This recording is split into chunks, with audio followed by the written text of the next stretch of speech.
করে আনছো কেন ভাই তোমাদের কি মনে হয় আমি তো ফকিরনি তাই না? আমি চাইলে কি এগুলো ম্যাচ করতে পারি? তোমরা তো বড় লোক, ম্যাক্সিমাম তো শুধু তোমাদেরই থাকবে। আরে না ভাই, আমি এটা বলতে চাই নাই। তোমরা কি বলতে না বলতে চাইছো আমি ভালো করে বুঝছি, আমাকে আর বুঝাতে আইসো না। আচ্ছা রাজা ভাই বাদ দেন না, এখন ইমোটটা দেন, আমরা ভিডিওটা বানাই। আচ্ছা ওকে, সব কথা বাদ, আমি আবার কাউন্ট করছি, সবাই ইমোটটা দিয়েন।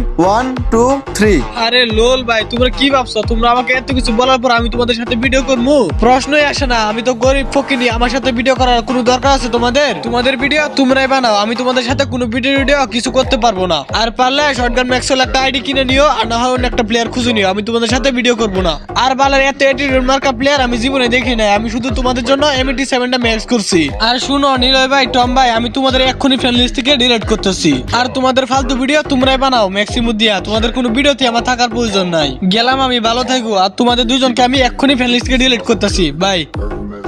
আর গাইস তোমাদেরকে একটা কথা বলে রাখি, ম্যাক্সিমাম যে সবার কাছেই থাকবে এটা কোনো কথা না, ঠিক আছে? আর সামান্য এইসব বিষয় নিয়ে গেমে এত অ্যাটিটিউড না দেখানোই ভালো আমার মতে। আর ভাই গেমটা কয়দিনের গেম, আজ আছে কাল নাও থাকতে পারে, কিন্তু মানুষের দেওয়া আঘাত একটা মানুষের মনে সারা জীবন থেকে যায়। তো গাইস আশা করি তোমরা কোনোদিন কারোর সাথে এরকম খারাপ ব্যবহার করবে না। তো আজকে ভিডিওটা এতটুকুই, যদি কারো ভালো লেগে থাকে একটা লাইক করে দাও। তো সবাই ভালো থেকো, সুস্থ থেকো, আল্লাহ হাফেজ। এন্ড সর্বশেষ আমার পক্ষ থেকে ভালোবাসা নিও।